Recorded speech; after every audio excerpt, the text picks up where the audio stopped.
Les déclarations sévères du président des États-Unis, Donald Trump, et ses tonalités acerbes concernant l'Ukraine et son président, Volodymyr Zelensky, ont provoqué l'étonnement et le choc, en particulier parmi les personnes dans le pays qui est sous les attaques de la Russie depuis 3 ans.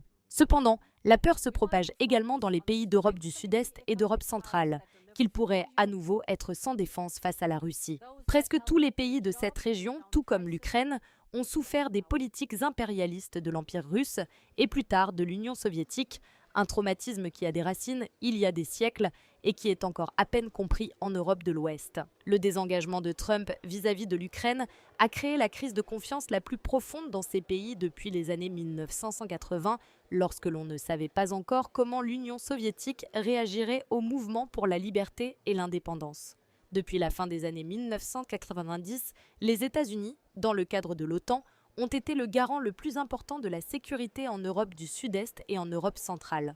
Maintenant, ces pays craignent d'être abandonnés, tout comme l'Ukraine. Le niveau d'alarme le plus élevé se fait sentir en Roumanie. Le chef du cabinet présidentiel en Roumanie, Cristian Diaconescu, accuse la Russie d'avoir proposé une nouvelle Yalta aux États-Unis lors de la réunion à Riyad entre les ministres des Affaires étrangères et le retrait des troupes américaines de Roumanie.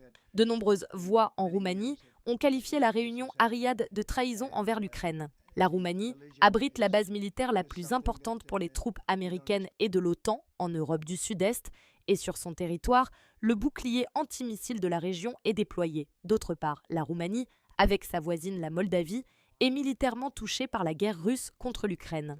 Des drones russes tombent ou explosent continuellement sur le territoire roumain et moldave. Les missiles russes violent également constamment l'espace aérien des deux pays. Les gouvernements d'autres pays d'Europe centrale et du Sud-Est ont réagi en soutenant l'Ukraine sans restriction. La Pologne, la République tchèque, la Lituanie, etc. croiront qu'une capitulation de l'Ukraine est une capitulation de l'Occident.